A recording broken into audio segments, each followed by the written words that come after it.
Hello, very beautiful community. You know how Trump can be humiliating, not because he does bad things, but because his brain is an atrocity.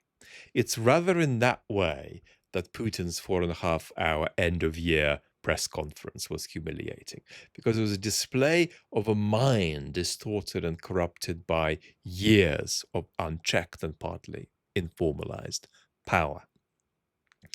Let's say a little bit about that, but before we go on, it's confession time, because I have heard that some younger male members of the beautiful community suffered a lack of sharpness last night and stayed up to watch the Anthony Joshua Jake Paul fight. So if that happened to you, it didn't happen to me, but if that happened to you, you have to fess it up in the comments. Now, Putin said that he didn't start the war and that he isn't responsible for anybody who's lost their lives. He said that Mr. Kadyrov called him and said, look, in Chechnya, we get married at such a young age, and it's terrific. And Putin said, well, he called me, he said that, and I think that's great. We should do it like that across the whole country. We can learn from Chechnya. He also said that Russia will be great technologically, educationally, in 200 years. Particularly embarrassing verbiage, the length of a paragraph, which we'll actually read in totality in a moment. Generally, it was more wooden in its propagandistic qualities, even than previous conferences in direct lines. They got a young child, a girl called Victoria, to record a message saying, look, I want to be a journalist when I grow up. And by the way, there is no institution of journalism in Russia because there is no social space for it. And she said, I want to be a journalist when I grow up, but please, Mr. Putin, don't leave before I get there. Please stay in power. The three questions by foreign correspondents were among the highlights. And the one that's got the biggest coverage is Steve Rosenberg's question about repression in Russia and whether Putin will be escalating repression in the future. Putin largely sidestepped the question and in response uttered a falsehood about Russia's foreign agents law.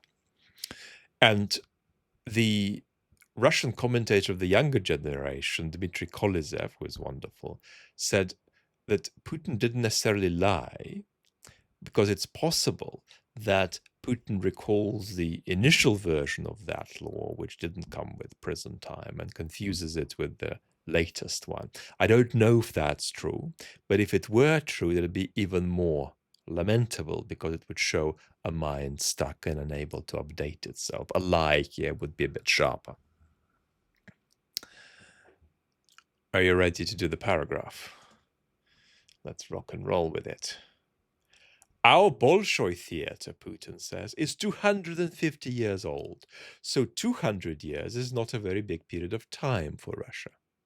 I am really counting on Russia being a highly educated country then, and on the basis of this level of education, being a highly technological country, and with the help of these technologies, able, you see how he's trying to thread this.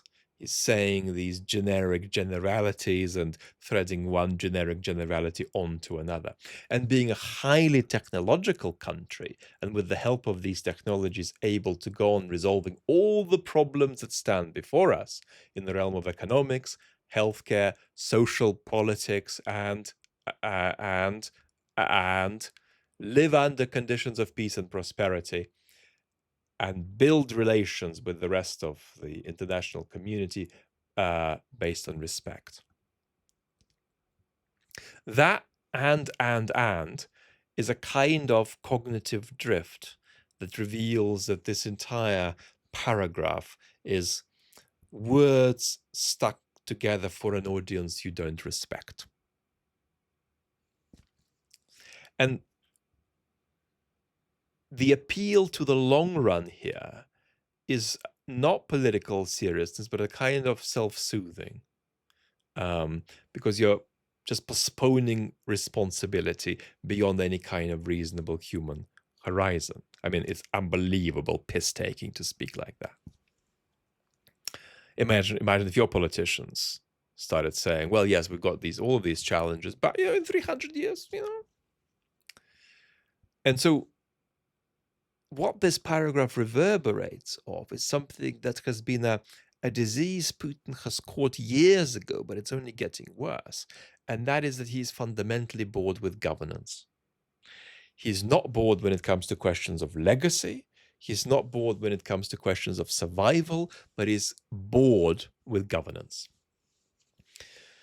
And what's really important to understand is that Putin is not primarily kept in power by his talents.